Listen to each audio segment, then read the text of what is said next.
Hello everyone, welcome to the student channel. और ये video मैं बहुत दिनों बाद अपलोड कर रहा हूँ। इस बीच में करीब 20-25 दिन से कोई वीडियो अपलोड नहीं हो रहा था। जितने भी लोग एएलपी का प्रिपरेशन कर रहे हैं, अब ये समय आ चुका है कि इस प्रोसेस के बाद से मुझे लगता है कि अब आपका एग्ज़ाम का जो डेट है वो अनाउंस हो जाएगा, लेकिन उसमें भी अभी टाइम है। तो देखिए, सबसे पहले मैं बता देता हूँ कि इसमें क्या क्या चीज़ें हैं। वैसे सभी लोगों ने इसको देख भी लिया होगा क्योंकि ये कल ही ये नोटिफिकेशन आ गया था। सबसे पहले पॉइंट पे इन्होंने ये लिखा हुआ है कि जो भी एलपी का फॉर्म जो 20/1/2024 को ये नोटिफिकेशन अनाउंस हुआ था, उसके बाद से जितने भी लोगों ने ये फॉर्म फिल किया था, तो उनका जो स्क्रूटनी प्रोसेस है, मतलब सभी जो आवेदन थे उसकी जांच की प्रक्रिया वो पूरी हो चुकी है। उसमें से सभी लोगों का जिनका भी प्रोविजनली एक्सेप्ट किया जा चुका है, कुछ लोगों का किसी शर्त के आधार पे अगर एक्सेप्ट हुआ है फॉर्म, तो वो भी नोटिफिकेशन में जो आपका फॉर्म का जो स्टेटस है वो आप देख सकते हैं। तीसरा नंबर पे जिनका रिजेक्ट किया गया फॉर्म वो भी आप देख सकते हैं विद रीजन, वहाँ पे लिखा होगा। तो ये कैसे देखेंगे आप? rrbapply.gov.in की वेबसाइट पे जा करके आपका जो भी रजिस्ट्रेशन नंबर है वहाँ से लॉगिन करेंगे तो आपका फॉर्म का स्टेटस आपको पता चल जाएगा। दूसरा नंबर है कि SMS और email will be send to the candidates registered mobile number and email ID mentioned in the submitted application regarding application status. Application का जो स्टेटस है उसके रिगार्डिंग में SMS या ईमेल के थ्रू आपको सूचना दे दी जाएगी। अगर किसी का नहीं भी आता है किसी कारण से, तो आप लोग ऑफिशियल वेबसाइट पे जा करके एप्लीकेशन के रजिस्ट्रेशन नंबर से आप अपना स्टेटस ज़रूर चेक कर लीजिएगा।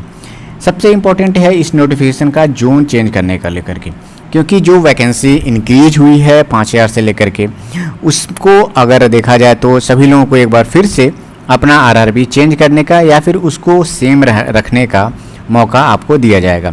ये बहुत ही इंपॉर्टेंट फेज है। मुझे लगता है कि इस बार जितने भी लोगों ने फॉर्म फिलअप किया हुआ है वो अब हो सकता है कि इन्फ्लुएंस हो करके यूट्यूब से या फिर किसी के कहने से वो लोग चेंज ज़रूर करेंगे।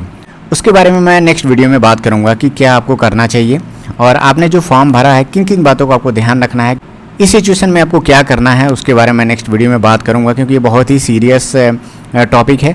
इसको आपको ध्यान में रख करके ही अपना जोन चेंज करना है, क्योंकि यहीं पे गलती होती है।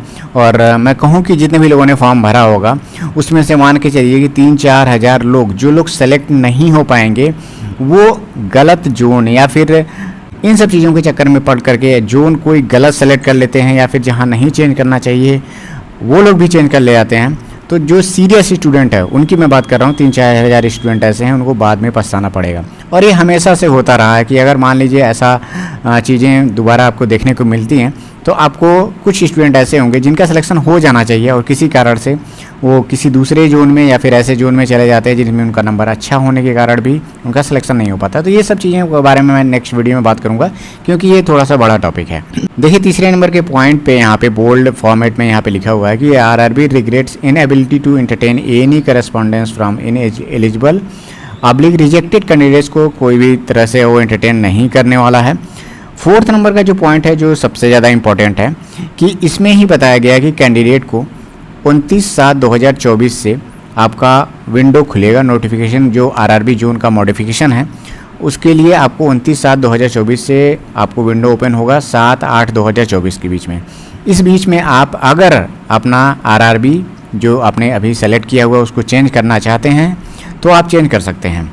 लेकिन आप यहाँ पे ध्यान दीजिएगा कि अगर 7 तारीख लास्ट डेट है, तो ऐसा नहीं है कि आप 6 तारीख की शाम में या फिर 7 तारीख की सुबह से अपना जोन चेंज करने के लिए आप लॉगिन कर रहे हैं। तो ऐसे केस में अगर साइट रुक जाती है या फिर किसी कारण से लेट हो जाता है, साइट सर्वर ज़्यादा मतलब बिजी हो जाए, तो ऐसे केस में आपका नुकसान हो जाएगा। तो कोशिश करिएगा कि 6 तारीख 5 या 6 तारीख के आसपास में ही आप अपना जोन जो भी सिलेक्ट करना होगा वो कर दीजिएगा। लेकिन हड़बड़ी में आप 29 तारीख को ही आप अपना तुरंत चेंज करिए।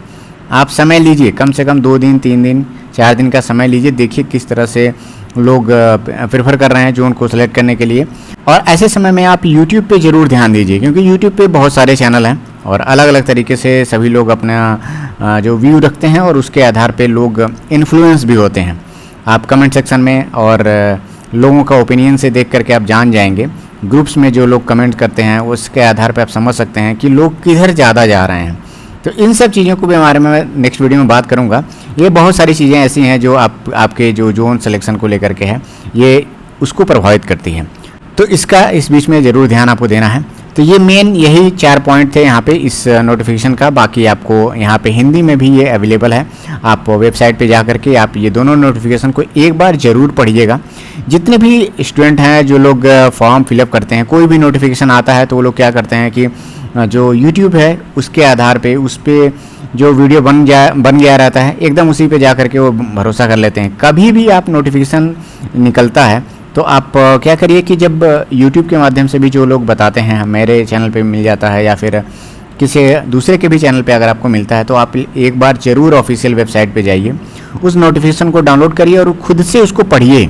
मैं यहाँ पे सभी नोटिफिकेशन के बारे में बात नहीं कर रहा हूँ कि सभी नोटिफिकेशन आपको ओपन करना है और उसको पढ़ना है, क्योंकि इतना ज़्यादा आपके पास टाइम नहीं होता है। लेकिन जब भी आपके काम की नोटिफिकेशन अगर आती है तो आप उसको ओपन करा करिए। हिंदी और इंग्लिश दोनों में रेलवे है उसको अपलोड करता है अपने साइट पे, तो आप दोनों फॉर्मेट में आप उसको डाउनलोड करिए और दोनों भाषा में उसको आप ज़रूर पढ़ा करिए। इससे क्या होगा कि आपको जो नोटिफिकेशन आता है उसका क्लैरिफिकेशन बहुत अच्छे से होता है और आपके पास भी एक सॉफ्ट कॉपी रहती है। फ्यूचर में कभी आपको देखने का मन करता है तो आप उस नोटिफिकेशन से जो भी चीज़ें हैं उसमें मेंशन है वो आप देख करके आप अपना समय बचा सकते हैं। तो प्लीज़ जो लोग सीरियस हैं इतना काम करा करिए, ज़्यादा टाइम नहीं लगता है, 10 मिनट का ही समय लगता है। तो नोटिफिकेशन को एक बार खुद से भी डाउनलोड करके ज़रूर पढ़िए। देखिए ये है वैकेंसी का चार्ट, जिस जोन में कितना नंबर ऑफ़ सीट इंक्रीज हुआ है तो उसको आप देख लीजिएगा। और एक जोन के आधार पे, अलग अलग जोन के आधार पे भी एक नोटिफिकेशन आया हुआ है तो उसको भी आप देख लीजिएगा। उसमें कैटेगरी वाइज भी चीज़ें मेंशन है तो उसको भी आप एक बार ज़रूर देखिएगा, इससे ज़रूर फ़ायदा होगा। और उसको देखने के बाद ही आप अब डिसाइड करिएगा कि इस जोन में मुझे जाना है या फिर चेंज करना भी है कि नहीं करना है।